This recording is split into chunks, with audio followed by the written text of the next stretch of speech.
आपण माने तो अपेक्षा करथिले कालिया योजना रे पैसा केबे आसीबो बोली किंतु आज देखंतु फाइनल डेट आसीछि।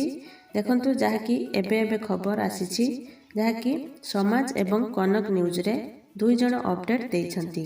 आपण मानकु एही फेब्रुआरी 15 तारिख रे भूमिहीन चाषी को कालिया टंका मिलिबो। कालिया टंका 4.5 लाख भूमिहीन चाषी को मिलिबो।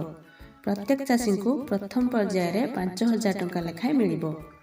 आसंता 22 तारिख रे क्षुद्र और नाममात्र चाषी को मध्य टंका मिलिबो। द्वितीय पर्याय रे 13 लाख रु 14 लाख चाषी उपकृत हेबे बोली जणा पडुछि। तो एही भली भाबरे आपण मानको पैसा आसीबो।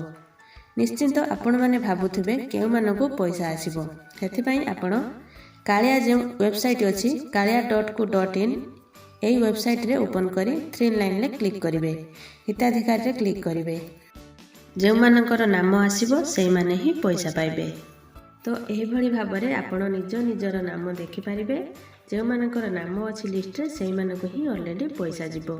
जोटा कि आपण माने जानि पारिले भूमिहीन मानकु फेब्रुआरी 15 तारिख रे आउ जो माने रहिले चाषी बा नाममात्र चाषी क्षुद्र चाषी सेमानकु आसी जिवो फेब्रुआरी 22 तारिख रे। यह मध्य फाइनल रिपोर्ट जहाँ फल आपण मैंने समस्ते पैसा पाइपर। तो यह व्यतीत जदि आपण मैंने आउ किछि जानिबा को चाहउछंती निहाती कमेंट करंतु। ता सहित वीडियो को लाइक करंतु। आउ जदि प्रथम थर पई आम चैनल को देखुछंती ताहले तळे थिबा रेड कलर सब्सक्राइब बटन ऊपर क्लिक करी आ ता साइड रे थिबा बेल बटन को क्लिक करी आम चैनल को सब्सक्राइब करनियंतु। धन्यवाद।